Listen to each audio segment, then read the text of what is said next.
We've got wonderful sandy beaches on that side of the country too, just like you have here. And walking the dogs on the beach is brilliant. And Ian, though, you were talking about the time during lockdown. So here's what it was like being an MP in lockdown. I had this wonderful opportunity to be at home, which normally I'm down in London. So I made the most of that. Spent some more time with my wife and family. And I think for a lot of people who were able to work at home, where you had space, actually lockdown sometimes was quite a good experience.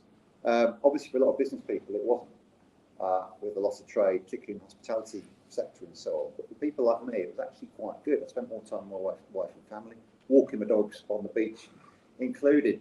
But I just wanted to tell a story about what being in Parliament during lockdown was like. Because at one stage, we could do everything remotely. So I made a speech in Parliament, standing in my front room, like this, with my laptop up high. And I'm about halfway through, and I'm responding to a debate on the trade bill, massive piece of legislation about our future trading relationship with the world. At the time, I was the Shadow Trade Minister. And about halfway through the speech, a cat decides to jump onto the laptop. And we've kind of got this moment where the camera's probably doing this somewhere because the laptop wasn't. And I kind of got this moment where I've got to grab the cat, carry on reading the speeches on the screen in front of me, throw the cat away. Otherwise, Frida would have been immortalised forever. So, but she avoided that fate. But that was lockdown for me. But for my office, we were never busier because we had dozens and dozens, if not hundreds, of self-employed people, of small business and especially micro business owners in hospitality, in retail, in the events industry, especially actually, who didn't qualify for various grants and loans from government. And one of the good things in our region was that the 6 local authorities of the Liverpool City region combined resources and put together an additional several £100,000 over the course of about 18 months to keep those businesses going. And I know from the feedback I got from constituents just what a difference that made.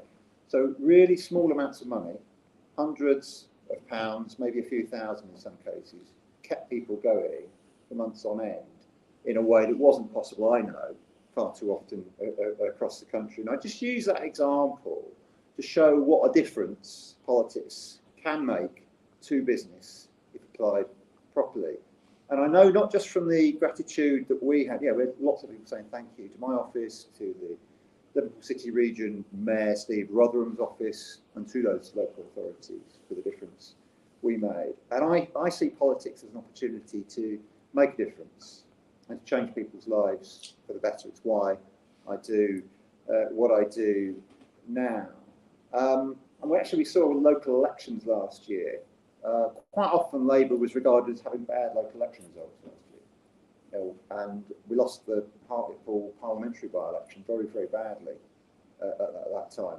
But in the Liverpool City region, we were rewarded for being regarded as having done a good job and looking after people, both through the business community, but also a lot of help with people in terms of very, very serious problems with health through the pandemic. We're rewarded with our best ever set of results. And when you look, we gained a lot of council seats, and Steve Rotherham's vote in that mayoral election was absolutely off the charts, really was. And I know in Wales, Mark Drakeford was similarly rewarded with a very, very significant vote for Labour. The same happened, by the way, for Conservatives, where they were in charge and seemed to do a good job. And I think it just said to me, politics really does make a difference when it's done properly. But just a bit about my background before I became an MP. So I was first elected in 2010. And in the previous 15 years, my wife and I had started and grown 2 businesses. Why I'm really pleased I'm now doing the shadow business and industry job.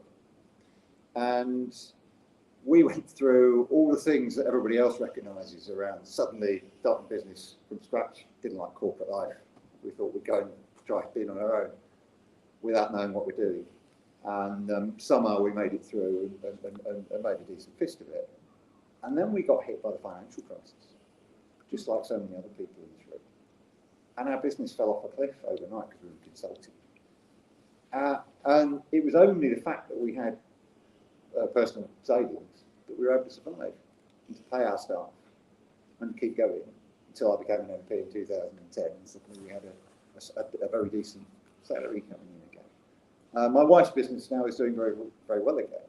And she's learned to apply some of those lessons around what the opportunities are in IT, by the way. But I think I learned just how badly things can go wrong too, and what a precarious existence it was.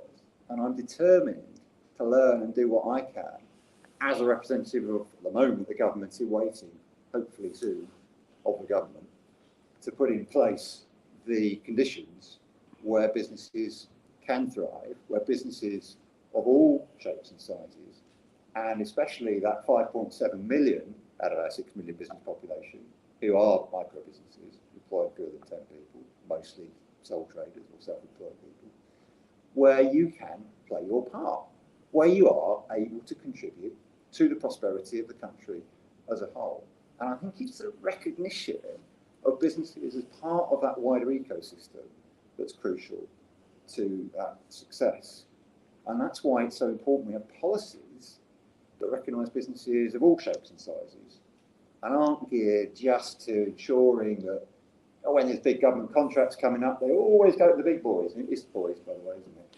Mostly, and not women. And that's the sort of change I want to see.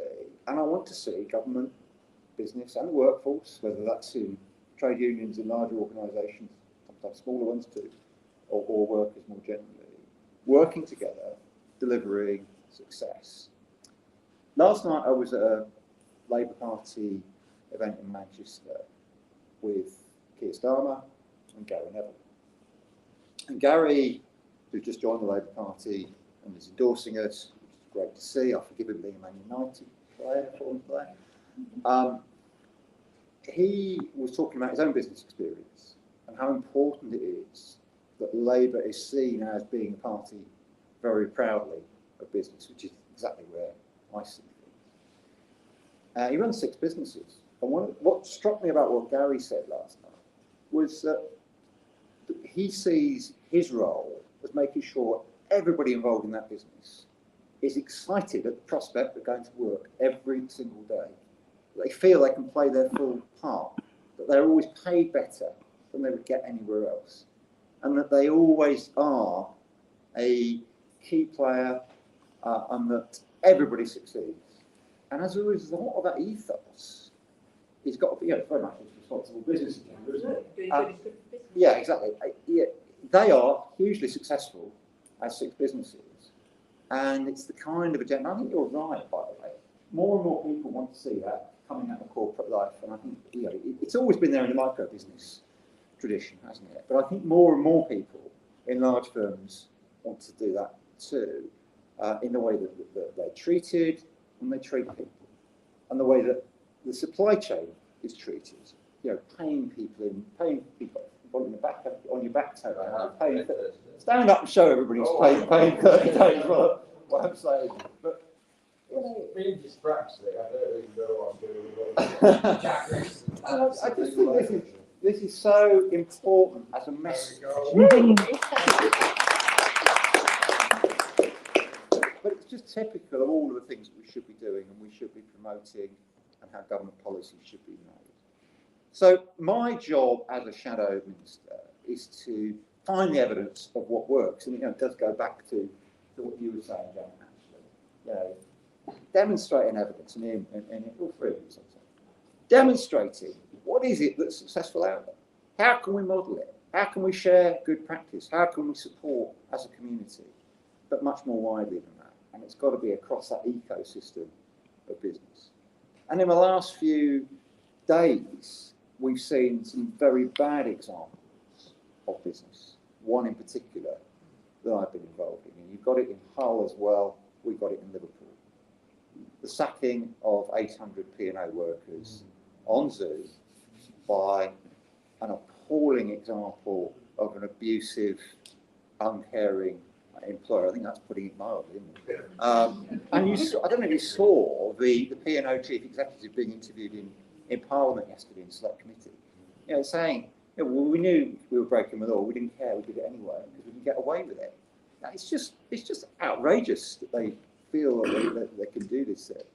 And I am determined that we don't have a possibility of that being allowed. I mean, Labour have been trying to get that kind of practice outlawed for ages. It's called fire and rehire, or in this case, it's quite often fire and new hire, because they're employing overseas exploited workers on £1.80 an hour, because maritime law allows them to get away with it. It cannot be allowed to stand.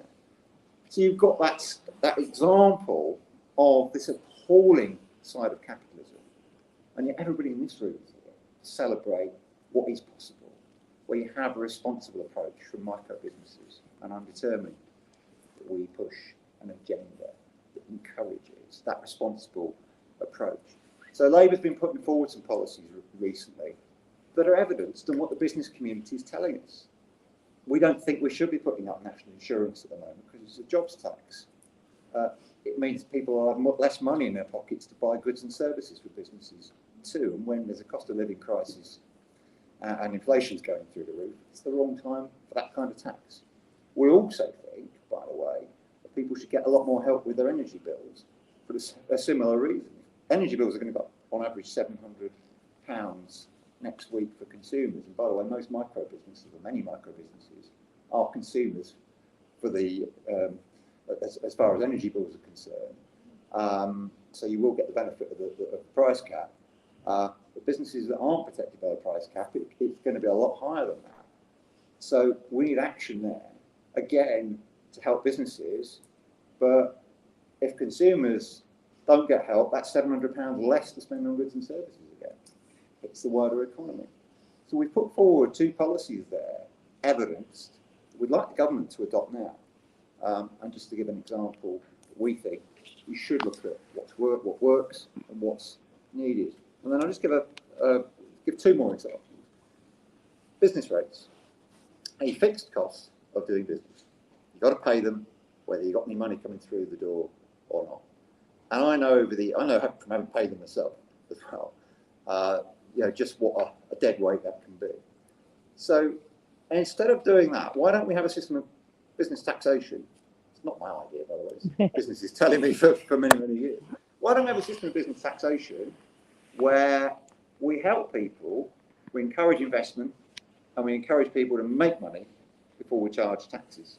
So we have an international agreement on the rate of corporation tax, so that we don't have a race to the bottom, which is the danger of what's happening at the moment, where everybody sets their own rate of corporation tax.